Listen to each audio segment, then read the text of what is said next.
오늘 함께 나눌 말씀은 디도서 1장입니다. 디도서 1장 1절에서 마지막 16절까지의 말씀입니다. 신약성경 348페이지에 있습니다. 디도서 1장 1절에서 16절까지의 말씀입니다. 다 찾으신 줄로 알고 함께 합독하겠습니다. 하나님의 종이요 예수 그리스도의 사도인 나 바울이 사도된 것은 하나님이 택하신 자들의 믿음과 경건함에 속한 진리의 지식과 영생의 소망을 위함이라. 이 영생은 거짓이 없으신 하나님이 영원전부터 약속하신 것인데 자기 때에 자기의 말씀을 전도로 나타내셨으니 이 전도는 우리 구주 하나님이 명하신 대로 내게 맡기신 것이라. 같은 믿음을 따라 나의 참 아들 된 디도에게 편지하노니 하나님 아버지와 그리스도 예수 우리 구주로부터 은혜와 평강이 내게 있을지어다. 내가 너를 그레데에 남겨둔 이유는 남은 일을 정리하고 내가 명한 대로 각 성의 장로들을 세우게 하려 함이니 책망할 것이 없고 한 아내의 남편이며 방탕하다는 비난을 받거나 불순종하는 일이 없는 믿는 자녀를 둔 자라야 할지라.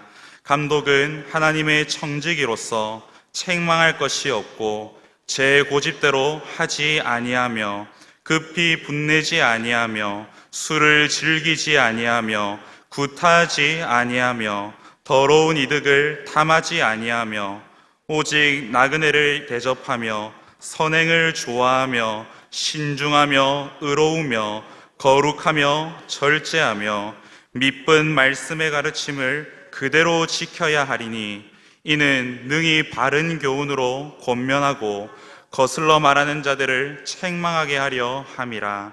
불순종하고 헛된 말을 하며 속이는 자가 많은 중 할례파 가운데 특히 그러하니 그들의 입을 막을 것이라.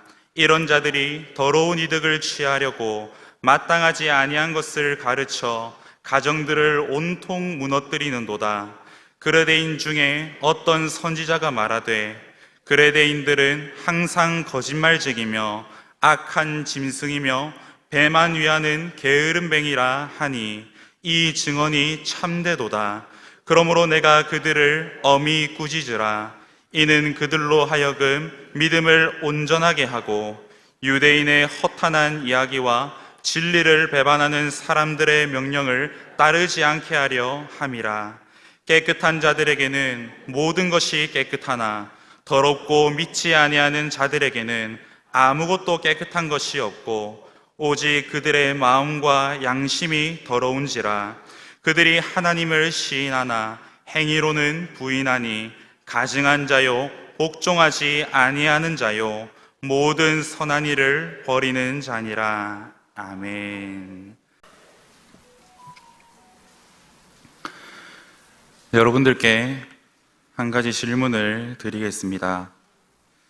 여러분은 어떤 교회를 꿈꾸십니까? 여러분은 성산교회를 향한 어떤 꿈을 꾸고 계십니까? 보통 두 가지를 생각하실 겁니다. 말씀이 살아있는 교회, 성도 간의 사랑이 넘치는 교회를 여러분은 꿈꾸실 것입니다. 저도 한때는 그런 꿈을 꾸었고 기도 제목으로 삼아서 그렇게 기도해왔습니다. 그런데 어느 날 저는 이 모든 교회를 향한 꿈이 어쩌면 참 위험할 수도 있겠다라는 생각이 들었습니다. 왜냐하면 이 꿈들엔 나를 위해 라는 전제가 은근슬쩍 자리하고 있기 때문입니다. 내 취향에 맞는 교회, 나를 조금 더 케어해 줄 수 있는 교회, 나의 필요를 알아주고 채워줄 수 있는 그런 교회, 여러분 생각만 해도 너무 좋지 않습니까? 그런데요, 그런 교회를 꿈꾸는 우리를 바라보시는 하나님의 마음이 흡족하실까 생각해 보아야 할 문제입니다. 하나님은 그런 꿈을 꾸는 성도와 교회를 바라보시며 오히려 가슴치며 탄식하실 것입니다. 왜냐하면 하나님은 그런 교회만을 꿈꾸신 적이 없으시기 때문입니다. 여러분, 그렇다면 성도와 교회를 향한 하나님의 꿈이 무엇이겠습니까? 교회를 보지 않는다 하더라도 성도 한 사람을 향한 하나님의 꿈을 볼 때에 전체적인 교회를 향한 꿈이 무엇인지를 우리는 유추해 볼 수 있습니다. 여러분이 잘 아시는 믿음의 조상 아브라함, 창세기 12장에서 하나님이 그를 부르실 때에 하나님이 12장 3절에서 뭐라고 말씀하십니까? 너로 말미암아 모든 족속이 복을 얻을 것이라 라고 말씀하셨습니다. 너를 위한이 아닌 너를 통해 모든 민족이 복을 받게 될 것이다 라고 말씀하셨지요. 또 한 사람 다윗이 있습니다. 역대기에 보시면 하나님이 다윗에게 내가 너의 집을 지어주겠다라고 말씀하시지요. 그때 너를 위해 너를 통해 영원히 견고한 왕조를 세우겠다라고 하나님이 약속해 주셨습니다. 너를 위한 것이 아닌 너를 통해 그 일을 하겠다라고 말씀하셨지요. 성도에 대한 하나님의 꿈을 넘어서 교회를 향한 꿈은 어떨까요? 베드로는 이 하나님의 꿈이 무엇인지를 참 잘 알았던 사람이었던 것 같습니다. 그래서 출애굽기의 말씀을 인용하여 베드로전서 2장 9절에 말하길 너희는 택하신 족속이요 왕같은 제사장이요 거룩한 나라다라고 말씀하고 있습니다. 무엇을 의미합니까? 그러한 교회를 통하여서 이 세상 가운데 주의 일을 행하겠다라고 하나님이 말씀하시는 것이지요. 하나님은 따라서 나를 위한 교회가 아니라 나를 통해 일할 교회를 꿈꾸시고 우리만을 위한 교회가 아니라 우리를 통해 일할 교회를 꿈꾸십니다. 여러분, 왜 하나님이 그런 꿈을 교회를 향하여 꾸고 계실까요? 이사야서 11장 9절의 말씀과 같이 교회를 통하여 여호와를 아는 지식이 이 온 세상에 충만하게 되는 것. 그래서 하박국 2장 14절 말씀처럼 여호와의 영광을 인정하는 것이 세상에 가득하기를 하나님은 원하시기 때문입니다. 그래서 이 하나님의 마음을 품으셨던 예수 그리스도께서 교회에게 주신 사명이 무엇입니까? 마태복음 5장에 너희는 세상의 빛이라, 너희는 세상의 소금이라, 너희를 통하여 하나님께 영광을 올려드려야 한다라고 주님이 사명을 허락해 주셨습니다. 오늘날 교회를 향한 우리의 소망과 하나님의 꿈이 일치하고 있습니까? 우리의 열심과 예수 그리스도의 사명이 연결되어져 있습니까? 오늘날 나를 채워주실 버킷리스트 하나님만 바라다가 나를 통해 일하실 그 위대하시고 원대하시고 지존하시고 전능하신 하나님을 잃어버린 삶을 우리가 살아가고 있지는 않습니까? 여러분, 저는 오늘 이 잃어버린 삶을 다시금 되찾기 위해 오늘 예수님이 교회에게 주신 사명으로 다시 돌아가는 시간을 가져보려고 합니다. 그런데 중요한 문제가 하나가 있습니다.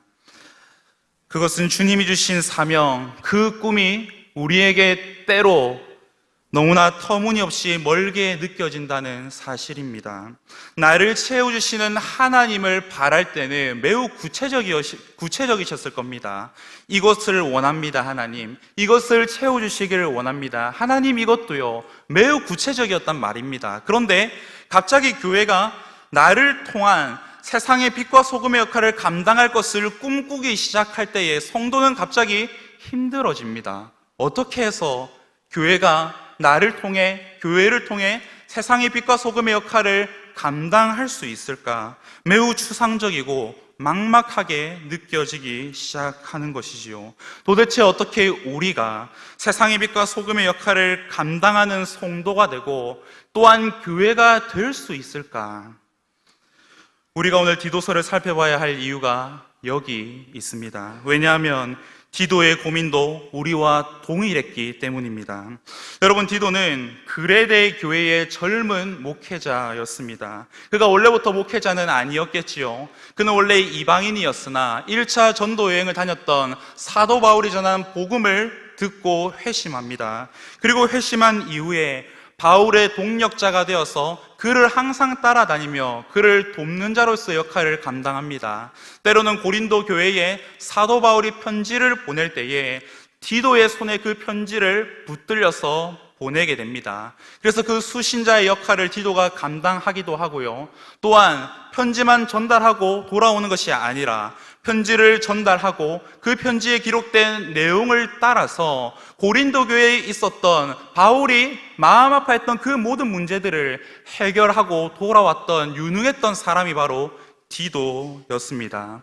여러분, 그래서 이 디도의 이름이 무려 고린도 후서에만 9번이나 등장하는 것을 보게 됩니다. 여러분, 이런 디도, 바울에게 있어서 얼마나 사랑스러운 자였겠습니까? 그래서 오늘 본문 4절에 보시면 바울이 디도에 대해서 말하기를 같은 믿음을 따라 나의 참 아들 된 디도에게 편지하노니라고 말하고 있습니다. 이처럼 복음에 대한 열정을 가진 자, 일처리에 있어서 유능했던 자, 모든 사람들에게 인정받고 사랑받았던 자가 바로 디도였다는 것이지요. 그러나 여러분, 이런 유능하고 너무나 대단했던 디도에게도 시련과 어려움이 찾아오게 됩니다. 바로 그레데 교회의 사역자로 부임한 순간부터 그 문제가 생기기 시작합니다.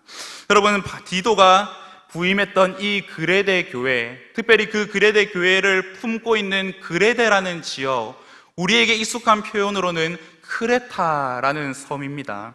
여러분, 이 그레데는 그리스에 속한 섬이자 지중해 연안 정중앙에 위치한 섬들 중에 하나였습니다. 그리고 특별히 중앙에 위치한 만큼 유럽 전체의 문명의 탄생지이기도 했던 곳이 바로 그레데였습니다.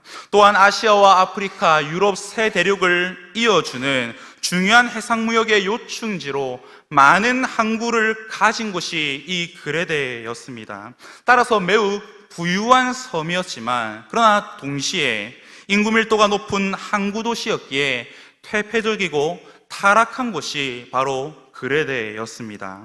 여러분, 그런데 놀랍게도 이렇게 타락하고 퇴폐적이고 문제가 많았던 이 그레데 섬에 디도가 오기 전에 이미 교회가 지어져 있었다는 거 여러분 알고 계셨습니까? 여러분, 어떻게 그레데 섬에 디도가 오기 전부터 복음이 들어와서 교회가 세워질 수 있었을까? 사도행전 2장으로 거슬러 가봅시다.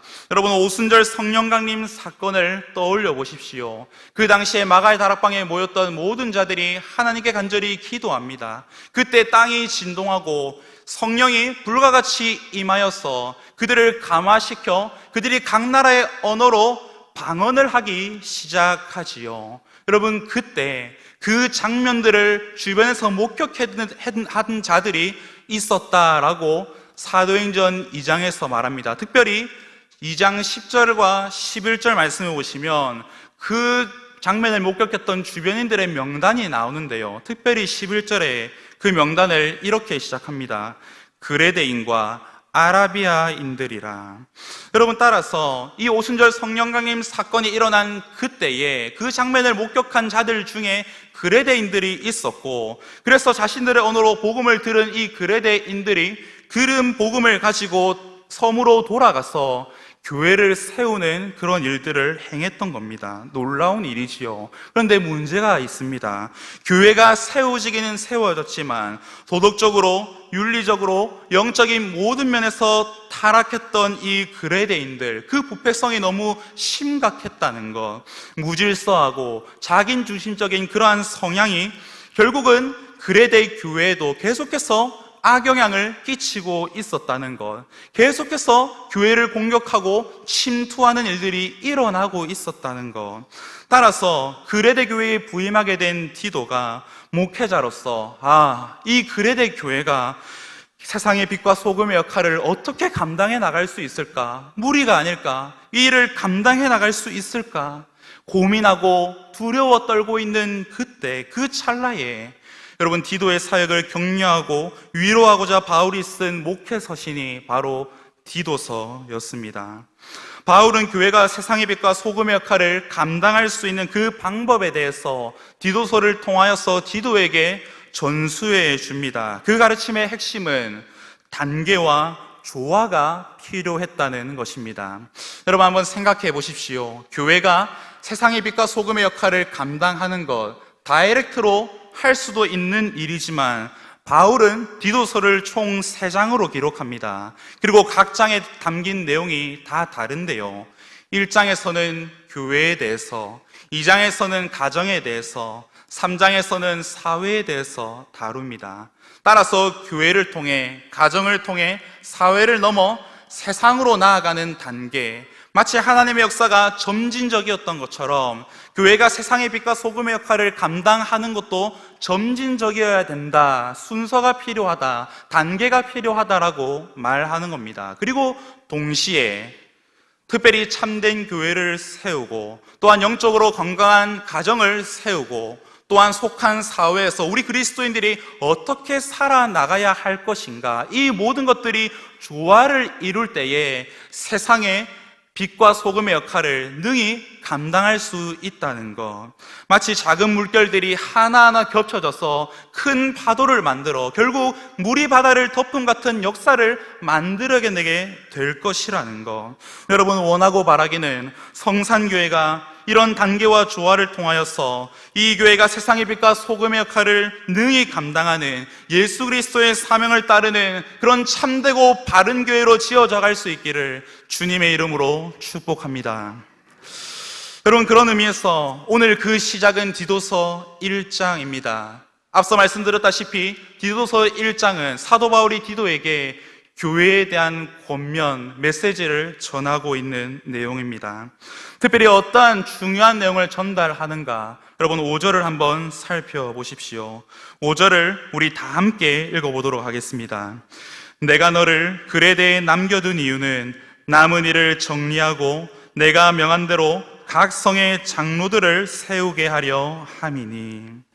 여러분, 바울은 디도에게 말하기를 내가 너를 그레데에 남겨둔 이유는 남은 일을 정리하기 위함이다 라고 얘기합니다. 여러분, 여기서 남은 일을 정리했다라는 문장은요, 다시 말해서 질서를 세워 바로 잡아간다라는 의미입니다.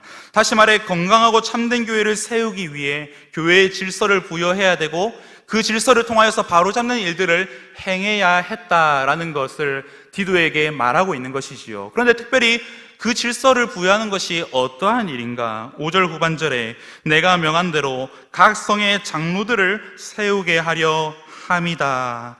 교회가 있는 도시마다 장로들을 세우라고 바울이 디도에게 명하고 있는 것입니다. 여러분, 장로님을 세우는 일을 우리는 한 달 전에 했습니다. 4월 28일에 임직식을 총하여서 권사님들과 장리집사님들을 세우고 특별히 장로님을 세웠지요. 여러분, 근데 그런 궁금증이 생기지 않습니까? 왜 교회 질서를 부여하는데 다른 여러 가지를 먼저 시작할 수 있음에도 불구하고 왜 장로부터 세우게 했는가? 여러분, 여기엔 중요한 이유가 담겨져 있습니다.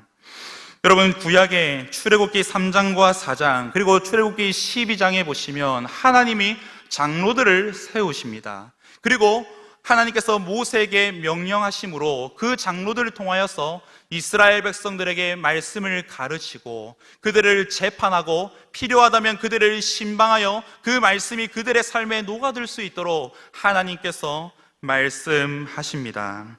여러분, 뿐만 아니라 신약에서도 사도행전 11장과 14장에 보시면 그 장로들을 택하여서 세울 것을 분명하게 얘기합니다. 여러분, 따라서 정리하면 하나님은 구약과 신약 시대에 장로를 임명하여서 교회를 통치해 오셨다는 것입니다. 여러분, 그러면 질문을 드리겠습니다. 구약과 신약에서 장로들을 통해 이스라엘을 통치하셨던 하나님께서 지금은 어떻게 통치하겠습니까? 동일하겠지요. 여러분, 저희 교회 이름이 무엇입니까? 대구 성산교회이지요. 여러분, 그런데 대구 성산교회 앞에 중요한 수식어가 하나 붙습니다. 무엇입니까? 대한예수교 장로회 대구 성산교회입니다. 여러분, 이것은 이러한 의미입니다. 장로교회 체제를 따르는 교회 중에 대구 성산교회가 속해 있다는 의미입니다. 장로교회 체제를 따르는 그 교회 중에 이 성산교회가 속하여져 있다는 것. 그래서 장로교회 체제를 따르는 교회이기에 장로교 헌법을 우리가 가지고 있습니다. 그 헌법에 장로직의 기원에 대해서 말하기를 이렇게 말합니다. 율법 시대에 장로가 있었음과 같이 복음 시대에도 목사와 협력하여 교회에 치리하는 자를 선정하였으니 곧 치리 장로이다. 여러분, 무슨 말입니까? 여전히 하나님께서는 장로를 통하여서 이 교회를 계속해서 통치해 가신다는 의미입니다. 여러분, 이처럼 사도 바울은 이 하나님의 신급 명령을 따라서 디도에게도 하나님의 통치 질서를 세우기 위한 장로를 교회마다 세울 것을 권면하고 있는 것입니다. 그런데 어떠한 장로를 세우게 했는가? 이것이 중요합니다. 그것이 오늘 본문 6절에서부터 9절까지 장로의 자격에 대해서 기록하고 있는데요. 이 비슷한 내용이 디모데전서 3장에도 비슷하게 나옵니다. 그러나 제가 볼 때는 오늘 본문이 조금 더 구체적인 내용을 담고 있습니다. 간략하게 살펴보겠습니다. 여러분, 6절에 보시면 대략적인 내용은 영적으로 건강한 가정을 세우는 그러한 사람을 장로로 세워야 할 것을 얘기합니다. 또한 7절과 8절에선 인격적인 성품을 갖춘 자, 또한 복음에 대한 확신을 가지고 그 복음을 위하여 자신을 내어드리는 헌신할 준비가 된 자를 장로로 세워야 할 것을 말하고 있습니다. 특별히 이 부분에서 여러분들의 의문이 드는 부분이 있을 수 있습니다. 지금까지는 장로를 얘기했는데 갑자기 7절에서는 감독을 얘기하고 있거든요. 여러분, 다른 말이 아니라 교차적인 표현입니다. 장로는 영적으로 성숙한 부분을 강조하는 것이라면 감독은 교회를 치리하고 다스리고 감독하는 부분에서 그 장로를 강조하고 있는 것입니다. 따라서 교회를 돌보고 양육하고 또 치리하고 또 다스리는 일들을 장로가 해야 했다는 말입니다. 그러면서 특별히 바울이 이 장로의 자격을 말하면서 강조하는 것이 있는데요. 6절과 7절을 보시면 동일하게 바울이 얘기하는 부분이 있습니다. 바로 책망할 것이 없는 자여야 한다라는 의미입니다. 여러분, 여기서 바울이 말하는 책망할 것이 전혀 없어야 한다는 말은 전혀 흠이 없는 완벽한 사람을 세워야 한다라는 말이 아닙니다. 여러분, 만약에 그런 사람을 세워야 한다면 저희 교회를 포함하여서 이 땅 가운데 세워진 모든 장로님들이 사임하셔야 하겠지요. 여러분, 그러나 여기서 바울이 말하고 있는 책망할 것이 없다라는 의미는 최소한 영적인 지도자로 세워진 자라면, 최소한 영적인 리더로서 세워진 자라면, 그러한 직분자라고 한다면 누군가에게 손가락질을 당할 만한 그러한 짓을 하지는 말아야 한다라는 것을 바울이 강조하고 있는 것입니다. 또한 바울이 얘기하기를 6절과 8절에 기록된 모든 장로의 자격이 결국은 단 한 구절에 기초하고 있다는 사실을 오늘 본문에서 얘기하는데요. 그게 바로 오늘 본문 9절입니다. 9절에 이렇게 기록합니다. 믿음 말씀의 가르침을 그대로 지켜야 하리니. 다시 말해, 말씀에 기초한 삶을 이 장로들이 살아간다면 건강한 가정을 세워나가고 인격적인 성품을 갖추게 되고, 그래서 열매를 맺게 되고 복음적인 확신과 헌신이 가능한 삶을 살아갈 수 있게 된다는 것. 따라서 바울은 마지막 9절 말씀 위에 6절에서부터 8절이 세워져야 한다는 듯한 느낌을 연상케 하는 구조로 기록하고 있습니다. 여러분, 이것은 매우 중요한 일입니다. 하나님의 말씀에 기초한 장로를 세워야 한다는 것. 왜 그것이 필요한 일입니까? 하나님께서 그들이 지킨 말씀을 통해 장로들의 삶을 변호해 주시고 능력과 권위를 그들의 삶과 그들의 입술의 말에 허락해 주시겠다는 것. 그래서 교회를 위하여 일하도록 만드신다는 사실입니다. 여러분, 동기 강도사님으로부터 이러한 이야기를 듣습니다. 요즘 교회에 세워지는 장로님들은 할 사람이 없어서 세월이 지나 순서가 되어서 또는 권력을 가져보고 싶어서 세워지는 장로님들이 있다라는 이야기를 동기 강도사님으로부터 듣습니다. 그러나 여러분, 저는 원하고 바라기를 우리 교회 장로님들은 무엇보다도 믿은 하나님의 말씀대로 지켜 살아내는 장로님들이실 수 있기를 바랍니다. 말씀을 따라 살아서 하나님이 성경을 통해 여러분의 삶을 변호해 주시고 말씀의 능력과 권위를 부어주시는 삶, 그것을 경험하는 장로님들이실 수 있기를 바랍니다. 그런 장로님들을 통하여서 하나님께서 이 성산교회를 온전히 말씀 위에 세워 가시기를 진심으로 소망하고 진심으로 원하고 바랍니다. 여러분, 그렇다면 그 교회를 바로 세워가기 위해 왜 꼭 말씀대로 사는 장로를 세우는 것이 중요하다라고 바울이 그렇게나 강조하고 있을까요? 오늘 본문 9절에서 10절에 넘어갈 때 중요한 접속사가 있는데 성경에는 기록되어 있지 않습니다. 원문에만 기록되어 있는 접속사 게르라는 단어, 그 의미는 왜냐하면이라는 의미입니다. 따라서 왜 교회를 바로 세우기 위해 꼭 말씀대로 사는 장로를 세우는 것이 그토록 중요한가? 왜냐하면 그 첫 번째 이유는 성도들이 진리와 연결된 삶을 살게 하기 위함입니다. 10절에는 이렇게 기록합니다. 불순종하고 헛된 말을 하며 속이는 자가 많은 중 할례파 가운데 특히 그러하다. 바울이 얘기하기를 교회 밖에 이단들과 거짓 선생들이 있었다는 것, 그 이단들의 특징, 불순종함, 헛된 말을 하고 속이는 자들이었다는 것. 그런데 바울은 그 이단들과 거짓 선생들에 대한 이야기를 여기서 그치지 않습니다. 본문 15절에 깨끗한 자들에게는 모든 것이 깨끗하나 더럽고 믿지 아니하는 자들에게는 아무것도 깨끗한 것이 없고 오직 그들의 마음과 양심이 더러운지라. 쉽게 말하면 그 이단들과 거짓 선생들이 사람들 앞에서 깨끗한 척하고 거룩한 척을 하지만 실상은 회칠한 무덤과 같은 자들이라는 것을 말하고 있는 것이지요. 한 걸음 더 나아가 16절에 말하길 그들이 하나님을 시인하나 행위로는 부인하니 가증한 자요 복종하지 아니하는 자요 모든 선한 일을 버리는 자니라. 하나님을 믿는다는 그들의 고백과 살아가는 삶이 연결되어 있지 않았다는 것, 다시 말해 진리에서 벗어난 자들이요, 더 나아가서 진리와는 무관한 자들이었다는 것을 말하고 있는 것입니다. 그런데 그런 이단과 거짓 선생님들의 수가 얼마라고 말하는지 본문 10절에 이렇게 기록합니다. 불순종하고 헛된 말을 하며 속이는 자가 많은 중에, 거짓 가르침을 전하는 다양한 사람들이 너무나 많았다는 것이 이 그레데 교회가 처해 있던 중요한 사안이었다는 것.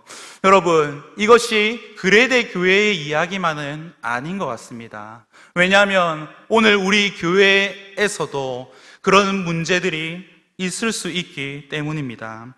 때로 신방하다 보면 그런 이야기들을 듣습니다. 집 주변에 이단들이 적어도 3-4군데 있다고, 그래서 우리 집으로 계속 찾아온다고, 또 우리 친구 중에 이단에 들어간 친구가 있다고, 때로는 우리 가게에 손님으로 찾아오는 이단이 있는데 물리치고 싶지만 계속해서 큰 거액을 주면서 물건을 사가니까 그들을 밀어내기가 참 어렵다라는 이야기들을 종종 듣곤 합니다. 여러분, 이래도 우리와 먼 이야기이겠습니까? 매우 밀접한 문제인 것입니다. 여러분, 그런데 더 심각한 문제가 있다고 바울이 10절에서 얘기하는데요. 그 많은 거짓 선생들 중에 바울이 누구를 강조하고 있습니까? 10절에 불순종하고 헛된 말을 하며 속이는 자가 많은 중에 할례파 가운데 특히 그러했다라고 바울이 강조합니다. 여러분, 여기서 할례파는요, 유대인 출신이었지만 개종하여서 그리스도인 된 자들을 의미합니다. 그런데 이들의 구원관과 우리가 믿는 구원관이 조금은 다릅니다. 우리가 믿는 구원은 무엇입니까? 에베소서 2장 8절의 말씀을 빌려 너희는 그 은혜에 의하여 믿음으로 말미암아 구원을 받았으니 이것은 하나님의 선물이다라고 얘기하지요. 예수 그리스도를 믿는 믿음으로만, 오직 믿음으로만 우리는 구원을 받습니다. 그리고 구원받은 자로 살아가지요. 그런데 이 할례파의 구원과는 거기서 그치지 않는 겁니다. 예수 그리스도를 믿는 믿음, 중요하지만 거기에 더하여서 할례를 행해야 되고 또 모세 율법도 지켜야 되는 그런 것들이 구원의 조건이라고 주장했던 것입니다. 여러분, 교회 안에서도 이 할례파들로 인하여 일반 신자들에게 잘못된 가르침이 전수되었고 그들이 그 사람들의 말을 듣고 현혹되어졌다는 것. 그래서 이때 제대로 진리 위에 서 있지 못했던 신자들은 거짓 교사들과 할례파의 이 마땅치 아니한 가르침을 듣고 때로는 가정이 와르르 무너지게 되기도 하고 성도들이 진리와 멀어지게 되어서 삶이 진리와는 무관한 삶을 살아가게 되는 그러한 일들이 일어나게 되었다는 것. 종합하면 교회 밖 이단과 교회 안의 신자들의 문제가 그레데 교회 안에 너무나 깊숙하게 박혀 있었다는 것입니다. 여러분, 이 그레데 교회 상황을 보면서 저는 우리 교회 성도님들의 상황도 매우 비슷하다라는 생각이 들었습니다. 오늘날 성도가 살아가는 세상은 진리가 공격을 받는 시대, 그런데 거기에 더하여 교회 밖에서는 이단들로 인해 진리가 왜곡되고 변질되어진 시대, 그런데 거기서 그치지 아니하고 교회 안에서는 진리에 대한 바른 지식이 없는 상황 속에서 매우 위태위태한 그러한 시간들을 보내가고 있다는 것. 그래서 거짓된 영적 접촉에 쉽게 넘어지고 쉽게 넘어가고 그래서 해체되는 결과까지 생기게 되는 시대가 우리가 사는 시대라는 말입니다. 거짓이 진리를 덮어버린 듯한 시대, 참된 진리를 붙잡고 살기 참 어려운 시대를 우리가 살아갑니다. 그래서 예수님께서 하신 말씀이 떠오릅니다. 마태복음 7장 13절과 14절에 좁은 문으로 들어가라. 멸망으로 인도하는 문은 크고 그 길이 넓어 그리로 들어가는 자가 많고 생명으로 인도하는 문은 좁고 길이 협착하여 찾는 자가 적음이라. 여러분, 거짓 선생들이 더 많아서 진리를 따르기 참 어렵다는 것을 주님께서 말씀하시지요. 그런데 말씀하시길 진리의 길, 생명의 길, 예수의 길을 가기 위해 좁은 문으로 인도함을 받아야 한다는 것. 여러분, 이 예수 그리스도의 마음을 품고 오늘날 이 일을 감당해야 할 직분자들이 누구입니까? 하나님께서 세우신 교회의 장로님들이 해야 할 역할이자 사명인 것입니다. 그래서 바울이 디도에게 9절에서 뭐라고 말합니까?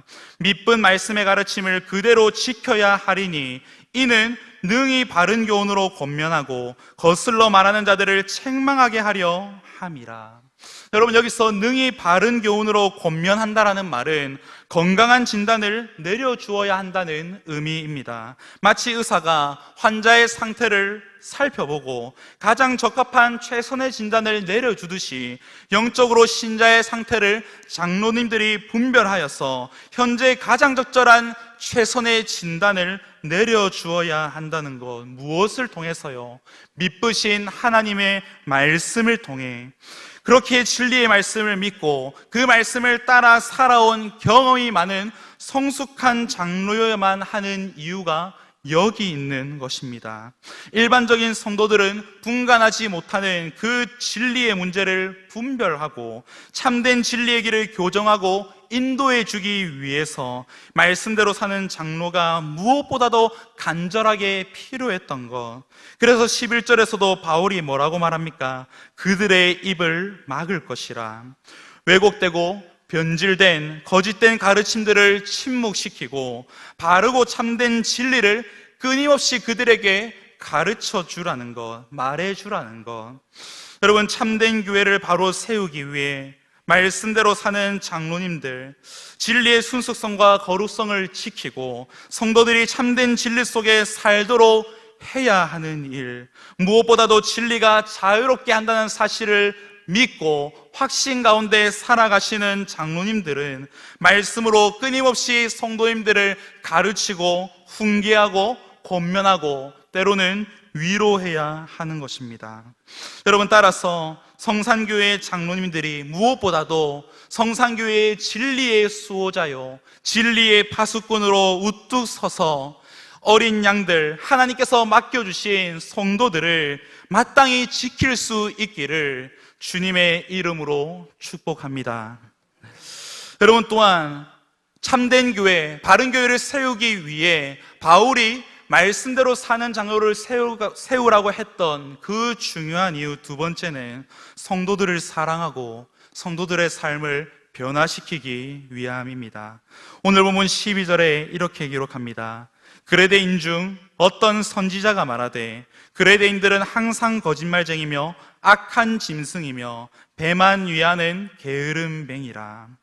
여러분, 여기서 바울이 그레데인 중 어떤 선지자를 인용하여 말하고 있는데요, 여기서 어떤 선지자는 에피메니데스라고 하는 시인이자 그 당시에 기적을 행하는 자로 통했던 자입니다.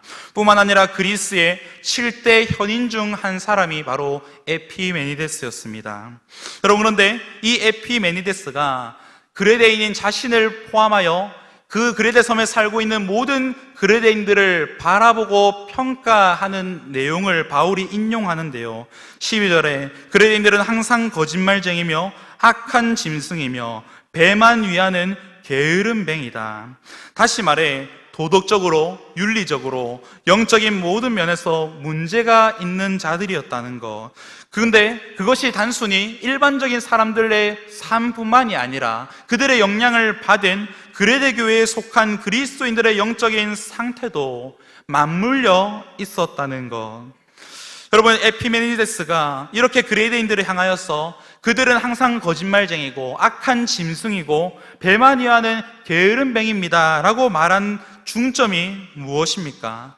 그레데인들은 그런 사람들입니다. 그들은 변하지 않습니다. 그들은 참 악하고 무질서한 사람들입니다 라고 얘기하는 것이지요.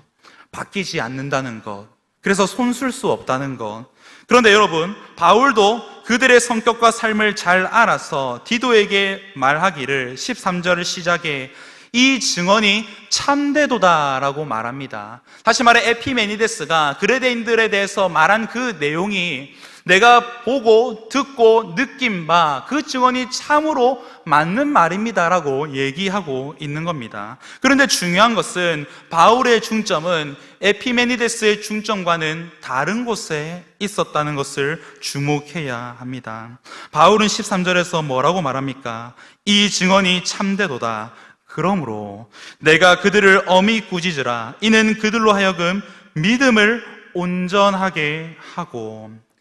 에피메니데스는 그들은 변하지 않습니다. 그들은 무질서한 사람들입니다로 끝이 났지만 바울은 거기서 한 걸음 더 나아갑니다. 그들로 하여금 믿음을 온전하게 하십시오 라고 디도에게 권면합니다. 여러분, 여기서 믿음을 온전하게 하라는 것, 다른 말로 부패함이 없는 영적으로 건강한 상태가 되도록 만들라고 얘기하고 있는 것입니다. 그 일을 위해 바울이 디도에게 무엇을 하라고 하는가? 13절 중반에 그러므로 내가 그들을 엄히 꾸짖으라 라고 얘기합니다. 여러분, 여기서 엄히 꾸짖으라의 뜻은 빛으로 가져오다, 빛으로 노출시키다 라는 의미를 가지고 있습니다. 또한 특별히 계속해서 하라는 의미가 담겨져 있습니다. 종합하면 그들이 믿음으로 온전하게 될 때까지 계속해서 그들을 꾸짖고 그들을 권면하라는 것. 여러분, 그러기 위해 어떠한 액션을 취해야 했겠습니까? 그들을 만나는 것, 그들에게 찾아가는 것, 다시 말해 그들의 삶에 신방하는 것이 필요했다는 의미입니다. 그레데인들을 찾아가서 그들을 만나 신방함으로 어둠과 거짓 속에 빠져 살아가는 그들, 빠져 사는데도 무엇이 문제인지 모르고 더 그곳 가운데 활개치고 있는 그들을 계속해서 빛으로 인도하고 노출시키기 위해 찾아가서 권면하고 꾸짖으라는 것, 신방이 매우 중요한 핵심 사역이었다는 것을 바울이 얘기하고 있습니다. 여러분, 바울이 왜 그렇게까지 계속해서 그들을 찾아가서 꾸짖고 빛으로 인도하고 빛에 노출시키라고 강조하고 있겠습니까? 여러분, 사도행전 9장에서 사도 바울이 다메섹 도상에서 경험했던 그 놀라운 일을 떠올려 보십시오. 그는 한 영혼을 포기하지 않으시는 주님의 사랑을 경험하게 됩니다. 그 누구보다도 바뀌지 않을 것 같은 사람, 그 누구보다도 이기적이었던 사람, 똑똑함을 통하여서 사람들을 죽이려 했던 그러한 무자비한 사람. 그런데 그러한 사람에게 예수님이 다메섹 도상에서 그를 찾아오셔서 나는 네가 박해하는 예수라고 빛을 비추시며 그에게 찾아오신 것, 그 일을 통하여 사도 바울이 그리스도를 믿는 자로 살아가게 되지 않았습니까? 한 영혼을 포기하지 않으시는 주님의 사랑을 그가 경험했던 것, 여러분, 그러면서 바울은 아마 깨달았을 겁니다. 내가 지금까지 도륙했던 그 모든 말씀들, 성도들을 죽이려고 하고 그들을 짓누르고 박해하려고 했던 그 모든 말씀이 사실은 나를 위한 하나님의 신방하심의 내용이었구나. 하나님께서 그리스도를 보내셔서 나를 신방해 주셨구나. 그래서 요한복음 3장 16절에 뭐라고 기록합니까? 하나님이 세상을 이처럼 사랑하사 독생자를 보내주셨으니 이는 그를 믿는 자마다 멸망하지 않고 영생을 얻게 하려 하심이라. 아멘. 여러분, 죽을 수밖에 없던 그의 인생에, 무엇이 잘못인지 몰랐던 그의 인생에 하나님이 예수 그리스도를 그의 삶에 신방하도록 하셔서 그를 만나주심으로 그의 삶이 변화되었다는 것, 여러분, 그것을 깨달은 자로서 바울은 얘기하는 겁니다. 디도야, 교회가 포기하지 않는 하나님의 사랑으로 그리스도의 신방함으로 성도를 찾아가야만 한다. 그래서 그들을 꾸짖고 권면하고 위로하고 빛으로 인도해야 한다. 변하지 않을 것 같지만, 도무지 의미가 없을 것 같지만, 내가 찾아가서 말하는 것이 도무지 의미가 없는 것 같지만, 그러나 변하지 않을 것 같은 그 성도의 삶에 계속해서 찾아가거라. 믿은 하나님의 말씀으로 권면하며 진리의 빛 가운데로 걷게 하거라 라고 바울이 디도에게 강하게 요청하고 있는 것입니다. 여러분, 오늘날로 돌이켜봅시다. 이 일을 누가 해야 할 일이겠습니까? 말씀을 경험한 장로님들, 하나님의 신방하심, 그리스도의 신방을 경험하고 인격적으로 예수 그리스도를 만난 그 경험으로 가슴 떨리는 심장을 품고 살아가는 장로님들이 그 일을 행하셔야 하는 것입니다. 참되고 바른 교회로 세워가기 위해 무엇보다 장로님들은 말씀을 통해 성도를 끊임없이 찾아가 사랑하고 끊임없이 권면하고 그들의 마음을 두드려서 그들의 삶을 변화시키는 것, 여러분, 그것이 왜 가능합니까? 하나님의 말씀엔 능하지 못하심이 없기 때문입니다. 여러분, 그래서 그 역할을 감당하기 위해 필수적인 사역이 바로 신방입니다. 장로계의 헌법에 보면 장로의 직무와 역할에 대해서 8가지로 기록합니다. 그런데 그 8가지 임무 중에 무려 6가지가 신방과 관련되어 있습니다. 성도의 영적인 상태를 가장 무엇보다도 살피는 것, 그들을 위로하기 위해 찾아가는 것, 그들에게 권면하러 찾아가는 것, 그들의 신앙생활의 수준과 위치가 어디인지를 판단하는 것, 또한 그들을 위해서 기도해 주러 찾아가는 것. 여러분, 잠언 27장 23절에는 그래서 이렇게 말하지요. 양떼의 형편을 부지런히 살피라. 왜요? 신방을 통해 하나님께서 교회 성도들의 삶에 방문하심으로 역사가 일어나기 때문입니다. 그렇게 하나님이 우리를 찾아오시는 방식은요, 여러분이 예배드리고 있는 공예배에서 선포된 담임 목사님의 말씀뿐만이 아니라 그 말씀을 들은 대로 장로님들이 그 말씀을 품고 성도들의 삶에 신방할 때에 장로님들의 신방을 통해서도 하나님이 우리를 찾아오신다는 사실을 여러분들은 기억하셔야 합니다. 여러분, 하나님의 사랑이 성도의 삶에 느껴지는 방식도 동일합니다. 말씀을 통하여서도 하나님의 사랑을 느낄 수 있지만 또한 나의 집으로 찾아오는 그 장로님들을 통해서도, 신방을 통해서도 하나님의 사랑을 누리게 됩니다. 왜 그럴까요? 장로님의 말씀을 통하여서, 때로는 훈계와 권면을 통하여, 아프지만 너희가 이렇게 됐으면 좋겠습니다, 당신이 이렇게 해야만 합니다, 사랑의 말로 바로 잡아주는 것, 때로는 위축되고 어떻게 해야 될지 모르는 상황 가운데 있을 때에 하나님의 위로와 격려의 말을 전해줌으로 마음이 죽어 있는 그들을 다시금 소생케 하는 것, 뿐만 아니라 장로님들이 신방할 때 혼자 가진 않으시겠지요. 신방할 때에 여러 지체들이 함께 가서 신방할 때에 개인적으로 전달된 말씀을 통해 하나님의 사랑을 누리게 되고, 또한 그리스도인 지체들을 통하여, 신방원자들을 통하여서 우리가 하나이구나, 우리가 여전히 사랑받는 주의 자녀들로 속해져 있구나, 공동체적으로 사랑을 누리는 것, 그렇게 다차원적으로 하나님의 사랑을 입게 되는 것입니다. 여러분, 이처럼 신방은 하나님의 사랑과 직결되어 있고, 하나님은 신방하는 사람들, 특히 장로님들을 통해 성도님들의 삶에 찾아오십니다. 그렇기 때문에 교회에 있어서 신방은 너무나 중요한 제도입니다. 여러분, 그래서 당부드리고 싶습니다. 성산교회 장로님들은 주일에만 장로님들이 아니십니다. 365일 장로님들이십니다. 다시 말해, 장로님들은 하나님께 자신을 드린 자로서 교회와 성도들을 위해서 목숨을 거시는 분들, 목숨을 다해 충성을 다하시는 분들입니다. 여러분, 그렇다면 성도님들의 삶을 신방하는 일에 힘써 주시기를 바랍니다. 힘들겠지만, 여러분의 일들도 너무나 벅차겠지만, 그러나 그렇기에 시간을 내서 찾아가 주십시오.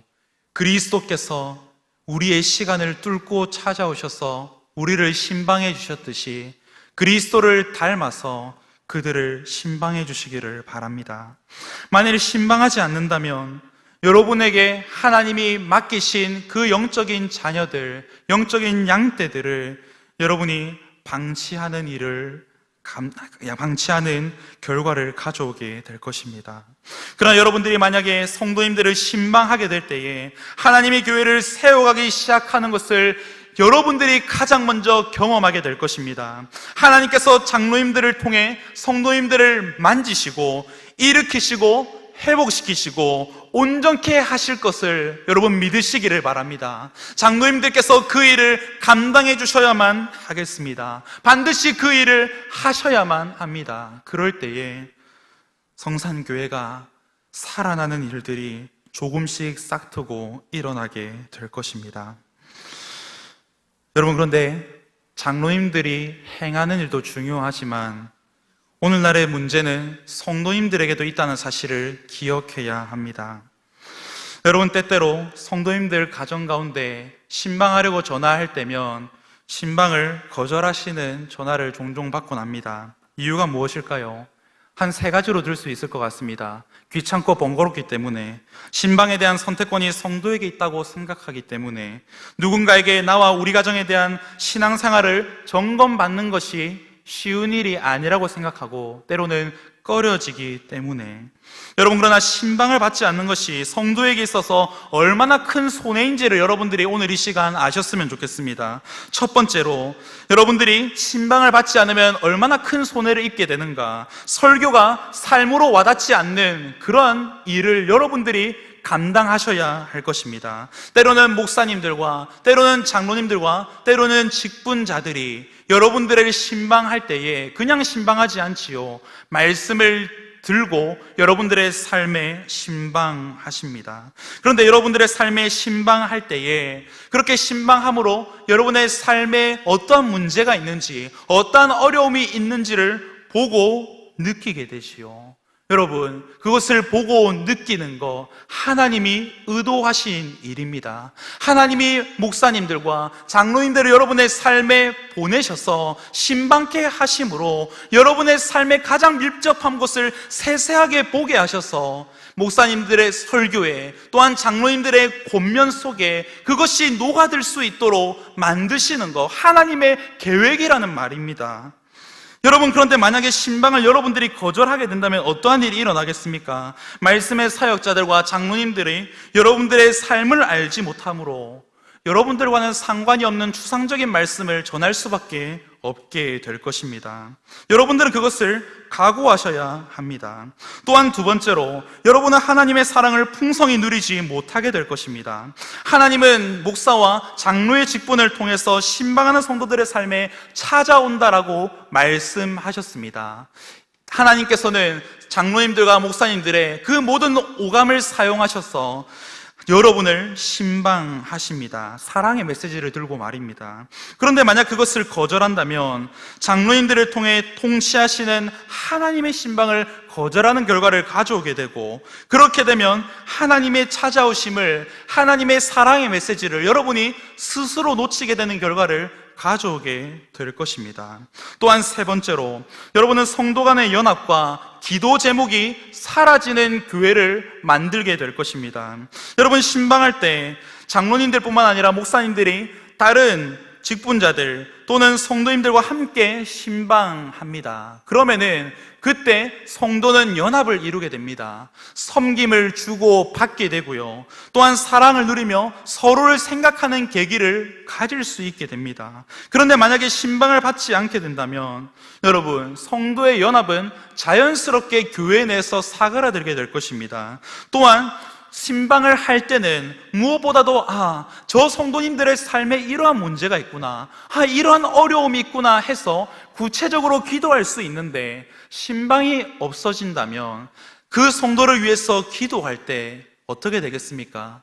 추상적인 기도밖에 할 수가 없는 것입니다. 여러분, 따라서 신방은 해도 되고 안 해도 되고의 문제가 아닙니다. 참되고 바르고 건강한 교회를 세우기 위한 아주 핵심 중에 핵심 사역인 것입니다. 여러분, 그렇게 이 성도님들에게도 중요한 역할을 여러분들에게 맡겨드리려고 합니다. 여러분, 장로님들만 잘해야 한다는 의미가 아닙니다. 여러분에게 더 중요한 역할이 있습니다. 장로님들이 잘 할 수 있도록 도와야 하는 사역, 어떻게 도울 수 있겠습니까? 저는 두 가지를 말씀드리려고 합니다. 첫 번째로는 장로들의 권위를 인정해 주십시오. 또한 신방을 그들에게 요청해 주십시오. 하나님께서 나와 우리의 가정, 우리 교회를 통치하시고 바로 세우시고 건강하게 세우시기 위하여서 세우신 직분자라는 것을 인정하고 그들을 여러분들의 삶으로 초청하십시오. 또한 두 번째로, 장로님들을 위해서 간절하게 기도해 주십시오. 무엇보다도 진리에 붙들려질 수 있도록, 진리의 말씀대로 살아내는 자들 될 수 있도록, 무엇보다 성도들보다 앞서 말씀을 따라 본을 보이는 삶을 살아갈 수 있도록, 무엇보다 성도의 삶의 신방을 통해 성도를 사랑으로 돌보고 변화시켜 이 예배의 자리로 부를 수 있는 그러한 장로님들이 될 수 있도록 여러분 정말 간절히 기도하실 수 있기를 바랍니다. 말씀을 맺겠습니다.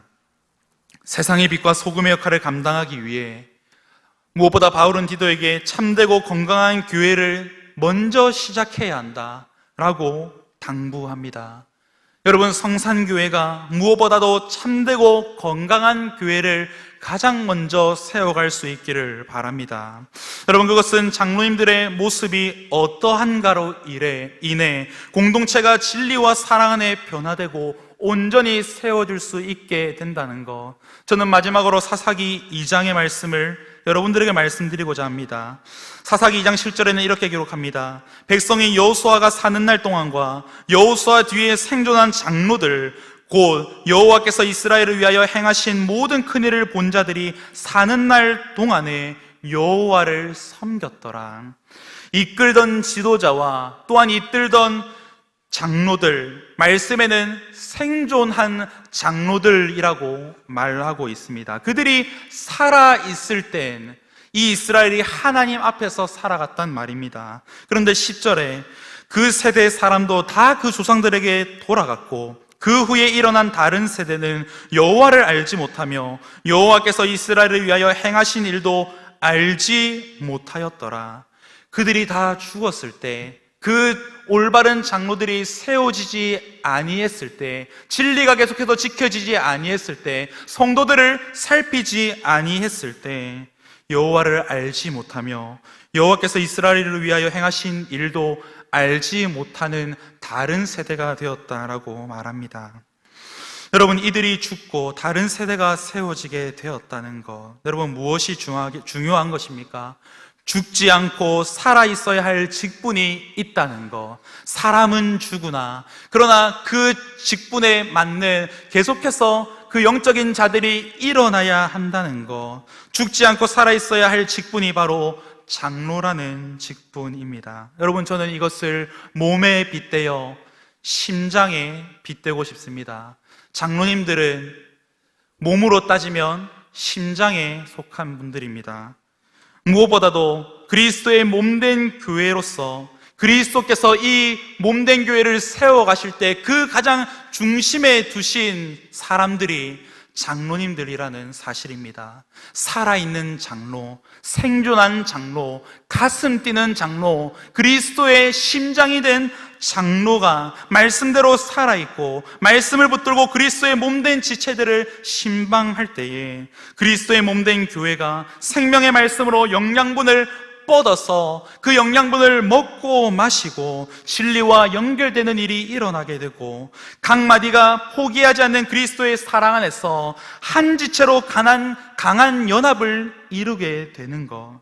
여러분, 그때 우리는 나만을 위한 교회가 아니라 나와 우리를 통해 이뤄가는 교회로 회복되게 될 것입니다. 여러분, 우리 성산교회가 그리스도의 심장이 뛰는 건강한 교회, 그리스도의 심장이 살아 움직이는 교회로 그렇게 세워져 갈 수 있기를 주님의 이름으로 축복합니다. 기도하겠습니다. 살아계신 하나님, 하나님은 여전히 살아계셔서 교회를 통치하십니다. 교회의 사명을 허락하셔서 이 교회가 세상의 빛과 소금의 역할을 감당하길 원하십니다.